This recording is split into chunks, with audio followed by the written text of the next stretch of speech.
Evening Chelsea fans, welcome back to another week of Chelsea Chat with me, Moose, and JB. This week we're going to go through some bits and pieces around the Rennes game, the Tottenham game, and then looking forward to Sevilla and the Leeds game at the weekend.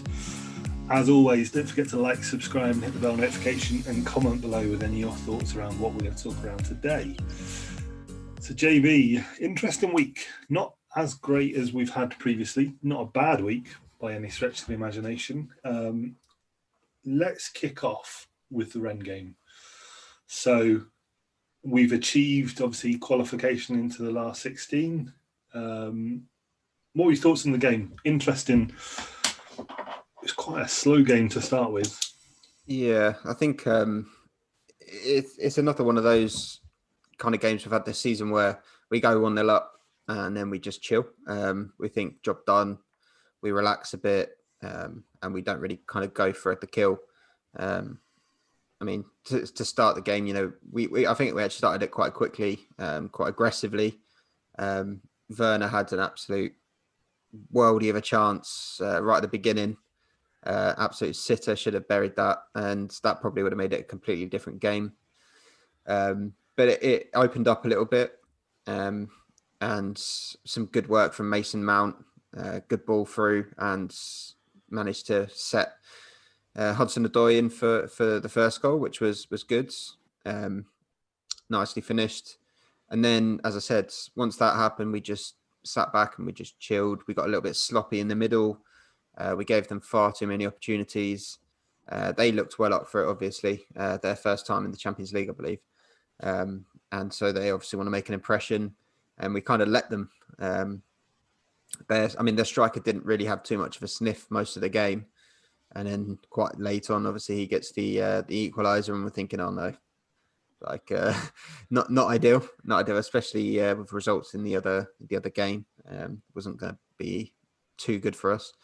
But yeah, thank God for Giroud comes on, and that goal was quite special because it really kind of come out of nothing, you know, like Werner had his shot deflected up in the air and you just thought, oh, keeper's going to come get that or defender's going to clear that, but never right off Giroud in those situations, and he just came and buried it, and it was quite a brilliant goal. It was. And do you know what, we were talking around this before the podcast, is last season's Chelsea, we probably would have actually gone on to lose the game back off that performance. It's one of those ones where we're actually grinding out results off the back of poor performances. And I think that's just something that's really can't be underestimated, in the fact that this season we're not losing the games that we typically would have lost last season. We're defending well, we're playing well, and we're getting the results. And I mean, credit to Lampard to bringing on Giroud.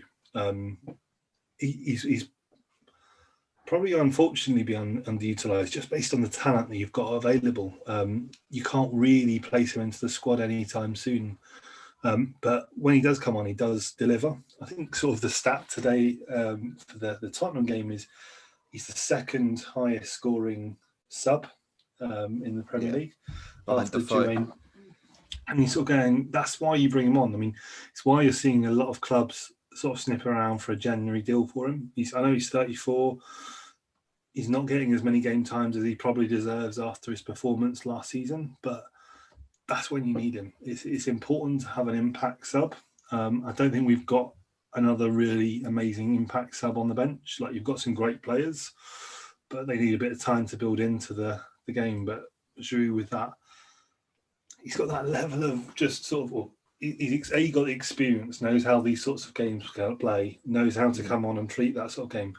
And he's got a very different style of football, which completely changes the way in which people have to try and sort of line up against us. He holds the ball up. He will poach a goal from anywhere, and he knows how to get on the end of a great cross, which probably leads us on to very nicely into sort of the Tottenham game. Tottenham game today, I'm going to start with my frustration on the game. A great performance by the lads, great to get a point, great to see us still challenging. I think we saw a Mourinho masterclass from a defensive angle. You could tell from the first 30 minutes that Mourinho really wasn't going to go out and try and challenge us. he just wanted to grind a draw result. There was no one really chasing down the ball from the Tottenham side. Unfortunate from us because there were so many chances we should have taken. And my point of contention here is we brought Giroud on far too late. Tammy was struggling today. I think he did a great job. I'm not sort of knocking his performance. I think just he was the wrong player on the pitch. There was such good service today from Reece James, from Ziyech, even from Werner and Chilwell on the other side. But he just wasn't getting on anything. And today was a game of just pinging the ball at someone and hoping they can put it sort of to challenge Hugo Lloris. Yeah. And we just didn't seem to do any of that today. No, it was, as you said, it was very frustrating. I think at the beginning of the game, if you asked if I would have taken the point, probably would have said, yeah, I would have been satisfied at the point. But yeah, watching the game, it felt like we were putting stuff in there to create chances, but the chances were just kind of not appearing. And I think that probably comes down to Abraham just not being in the right places on a fair number of occasions. And yeah, I think that a lot of those opportunities were ones where Giroud would have probably buried it. I think overall, Werner's had a tough couple of games. His performance in the Rennes game was very off the pace. I think today he did better, but he just still wasn't sharp enough at the key moments. He just wasn't quite there.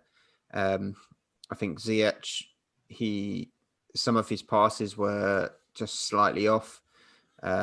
His crosses are always on the money, but some of the passing in the midfield and interplay on the wings, sometimes it just didn't seem that the communication or the understanding with the players around him was there. So there was a few occasions where we just lost the ball in good areas for no reason at all. So yeah, it was just one of those. It was frustrating. It was a Mourinho kind of game. He always likes to set up in these big kind of games away to a big club. So he likes to just sit back, don't lose, but try to win. It's if as long as you don't lose those games, he's happy. And yeah, we kind of just got stuck in that kind of game. Positives though, Kane, you barely knew he was playing half the time. Same with Son. I think their biggest threat was probably Bergwijn, who again he had one or two chances, but nothing major. I don't think they had a shot on target the second half. So I think on reflection, I think we were by far the better team, the more threatening team. But yeah, it was a typical Mourinho kind of game, and they managed to hold on for a draw. It's as you said earlier, that again is one of the kind of games we probably would have lost last season. They would have hit us on the counter, and we wouldn't have snuffed it out. But that's why, I, as we were talking earlier, I would say Kante was my man of the match because he just snuffed everything out in that midfield, didn't allow them to hit us on the break as often as they probably would have done, but in previous years, and just controlled it for us. Second half, definitely the midfield improved. Kovacic was helping us out. I think we were pressing a bit more when we lost the ball. Was that immediately after losing the ball, we would be, you'd see Kante, Mount, and Kovacic all just surround the player who had the ball, and it would just be a case of just pressure them and squeeze them until they lose it, and then we'd be on the attack again. And it looked so much better if we played the second half. If we played the first half the same way we played the second half, I think we would have got the win in the end. But it just it wasn't meant to be. Yeah, and I think it's what it was interesting for me, as you say, masterclass by Kovacic and Kante in the middle of the field. It was one of those games that they just needed to soak up the pressure. They didn't, for sort of the untrained eye, probably looked like they didn't do too much, but just were amazing at just taking the pressure off the defensive sort of line and not allowing them to do the counter attack that was obviously Mourinho's game plan. I think for me, disappointing from our front sort of players in the sort of Mount, Werner, Tammy, Ziyech. We used to better, but probably not unsurprising. It was one of those games where Mourinho just wanted to effectively negate our attacking line rather than counter-attack us. Like if Mourinho had actually wanted to win the game, he probably would have brought on Bale, probably would have brought on more attacking-minded players at different games. He had a game plan, and I think he got the result he wanted. For us, it's just disappointing. I think for Werner, it was probably the wrong sort of game for Werner, if I'm going to be honest. It's one of those games that probably would have been better starting Pulisic or a Hudson-Odoi that just hits them with pace, because I think that would have been harder for them to soak up pressure.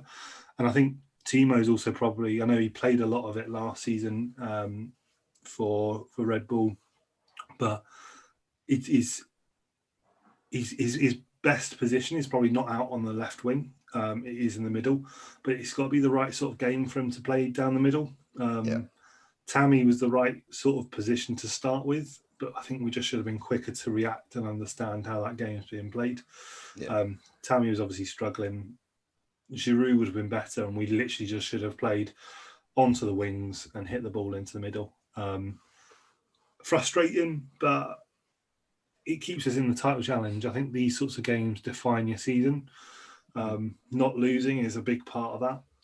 Winning would have been obviously ideal, would have taken us top, but I'll take it. We're only sort of 3 points, is it?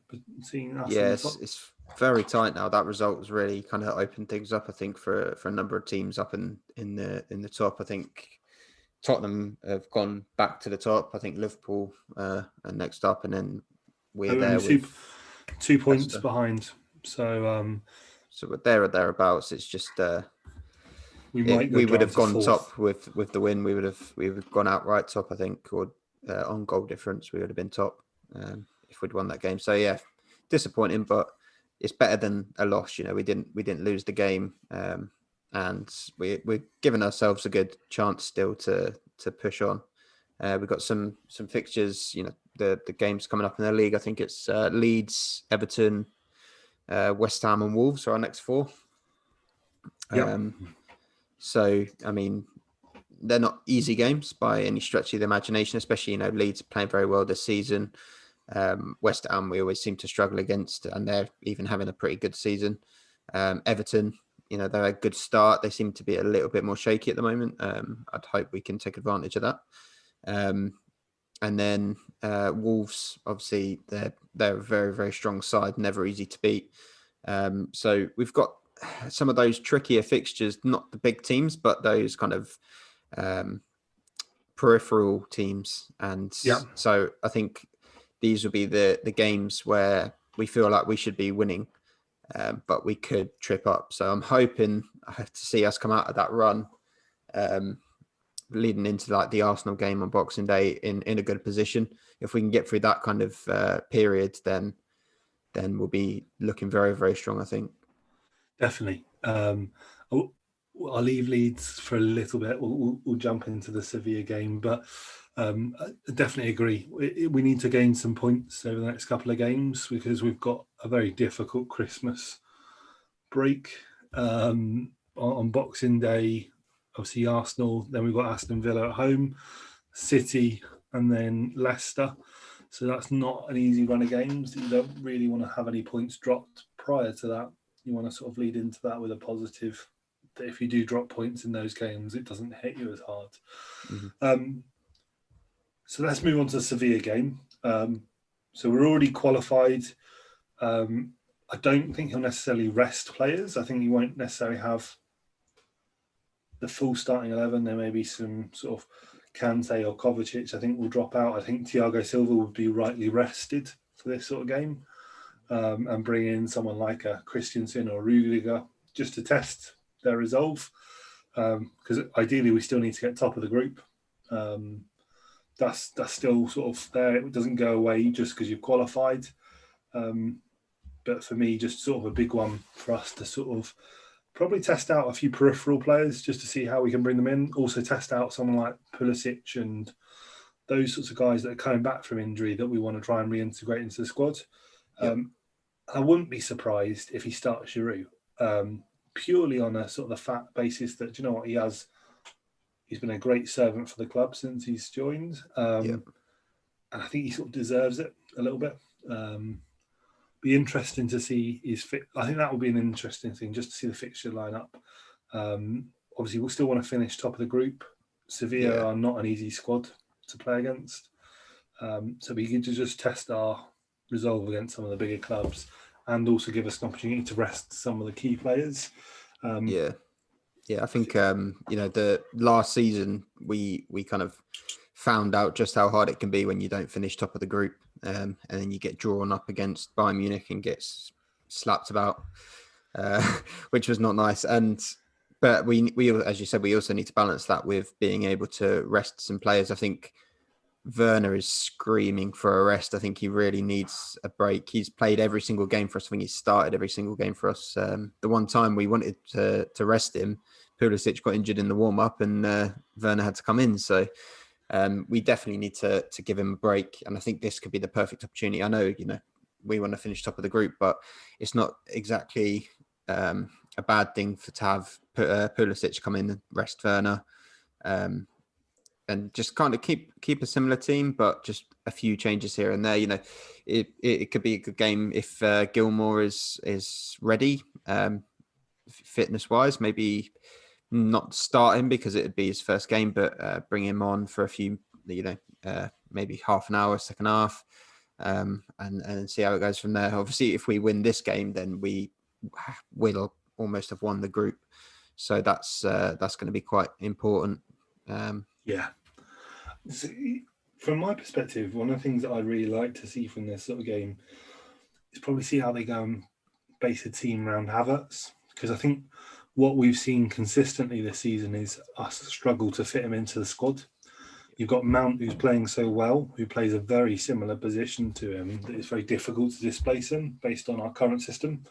You can't really play Havertz, Mount, Kovacic, Kante all at the same time.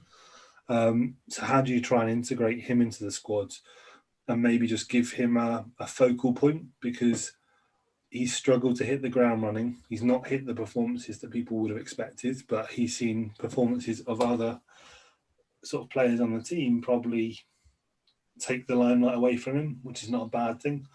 So I wouldn't mind seeing sort of a Havertz, a Pulisic, maybe a Hudson-Odoi, a Giroud leading the line, and then working out how we can maybe play some other sort of positions around there. I'd like to see a Rudiger start as well. I think Thiago Silva might be in for a rest, especially with the fact that we're travelling over to Spain for the game. So I wouldn't be surprised if he's left at home and he gets a rest. We've got quite a lot of Premier League games coming up. And I think he might be one of those that we might be looking to rest for this game. And do you know who else I'd like to see rested is Ben Chilwell. He's a player that for us, that when I saw him go down injured earlier, my heart was in my mouth. Yeah. I don't want to really see us lose him for no reason. You can start an Emerson, or I think Emerson, realistically, Alonso seems to have fallen way out of favour since the beginning of the season. But I think just playing an Emerson makes complete sense. Probably giving Dave a game on the right back. Yeah, I don't Mount think you'll see, might need a rest as well. Mason Mount could have a rest. I don't think you'll see an overhaul to the extent that you've just heard us talk around there. Yeah, but some of them will get a rest. I think. Some of them will get a rest, and it'd just be interesting. I think we've got probably 2 starting 11s in our squad, and I'd just like us to see the other starting 11 try and work out how we try and integrate players into that. So watch this space. I think I'm feeling positive. I think it'll probably be a draw again, if I'm going to be honest. And I think it might even be one of those. Score draw would be a good for us, because I think that would put us top on away goals. Funny enough, I think it would be because it goes head to head. I think, and if it's a 1-1 draw away, then we would come out on top of that head to head. So that would be not bad. And Jamie, what are your predictions? So obviously we know that we're going through to the last 16. Obviously going top, who would be your preference for sort of next round? Any sort of picks out here? A team that we can beat. and a team that is not a big distance away. I think that's what the club will be looking at for sure as their two ideal scenarios. Obviously, we don't know who else is going to qualify yet, so it's difficult to kind of pick who we would want. But ideally, someone in France or that kind of close proximity would be perfect, because the least we have to travel, the better for the rest of the players. And yeah, someone that we should be able to beat on a good day. So yeah, to be fair, I think we could beat anyone on our day if we're all firing and everything comes together and clicks. Then we could beat anyone. But for that to happen, you have to just be all hands on deck. It has to be the perfect performance. So yeah, it's I'm not expecting the Champions League win this season, but it would be nice to go fairly deep. Quarterfinals, semi-finals, something like that. That would be a big confidence boost. It'd be great experience for the young players. So let's hope we can finish top of the group and get a couple of at least one easy draw for the next round, and then see how it goes from there. Yeah, as you say, it's one of those seasons that I'd be quite happy with a quarter-final. That for me would be progress on last year, knowing that we're still in development. We're not aiming for Champions League. Obviously, we're always aiming for Champions League, but knowing that it's probably going to be another Bayern sort of domination this season. We're sort of probably a couple of seasons off where the Bayern squad is. I mean, a couple of seasons ago, you would have gone, Bayern's probably done. And now look where they are, where they brought in Serge Gnabry and a number of other players, where you're just sort of like, so looking forward to the weekend, Leeds, or as it's well termed on this podcast, dirty Leeds. What are your thoughts? Because Leeds have had a very up and down start to the season. They've managed to beat Everton at the weekend, but then they've lost some key games. There's obviously an ex-Chelsea graduate leading the line there, doing very well. But they seem to be found out by certain clubs. And what are your thoughts? Do you reckon we are one of those clubs that can start to well match against the pace and energy that a team like Leeds are going to bring? Yeah, I think one benefit we have is that Lampard has played against this Leeds team as a manager. Obviously, when he had his derby season, he had some big run-ins with Bielsa. Yeah, the old Spygate incident, but he knows Bielsa's way of playing. He's beaten him as a manager in the playoff semi-finals, so big, high stakes. So he knows how to do it. It shouldn't be a surprise to Lampard, whereas some of the other managers in the league might not have a full understanding of that style of play. So we have a bit of an advantage there, I would hope. It's interesting because, if you asked me a few weeks ago, I would have said, they're gung-ho, they score lots of goals, but they concede lots of goals. Their last two games, they had a 0-0 and a 1-0. So kind of my thought process was all out the window. I don't know, to be honest with you. Leeds, it depends which Leeds turns up, depends which Chelsea turns up. It could be, it could go either way. Do you know what? I think for me, it's going to be a very similar game to the Tottenham game, not defensive-wise, but in the fact that they're going to hit us with pace and on the break. And I think it's going to be a need for players like Kante and Kovacic to once again step up. And it's equally going to be more watching Reece James and Ben Chilwell in a more defensive manner. I think I'd have quite a lot of confidence in someone like Zuma managing to keep Bamford quiet. But it's just managing that ability to switch from our attacking play into their counter-attacking play. I think attackingly they're going to struggle with us, but they're not great defensively. So we're really going to have to bring the game to them, but then equally control the game in that sort of manner. You look at sort of the games they've lost, sort of Leicester, Crystal Palace, Arsenal drawn.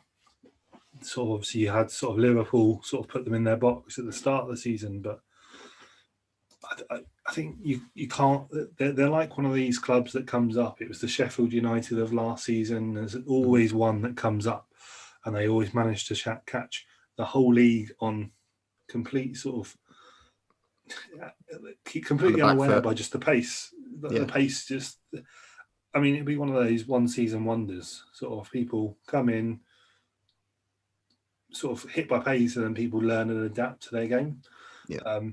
Equally, Leeds will probably struggle into the end of next year because the pace and the enthusiasm and the energy that Bielsa demands can't be kept for a whole season with this squad they've got. I don't think they're by any means out of energy at the moment, but I think we've just got to control the game, is the honest thing. So I think a formation like we had today wouldn't be too indifferent to what we'd position for Leeds. Yeah, and I think their team is quite matched to ours. I think it's a very kind of matched lineup. I think you'll see the fullbacks matching with the fullbacks. I think that's going to be a very, very key battle. I think whoever can kind of pin the other fullbacks back in their own half for the majority of the game, I think that's where the game's going to be won or lost. Yep. I think the other key battle you're going to see is the midfield.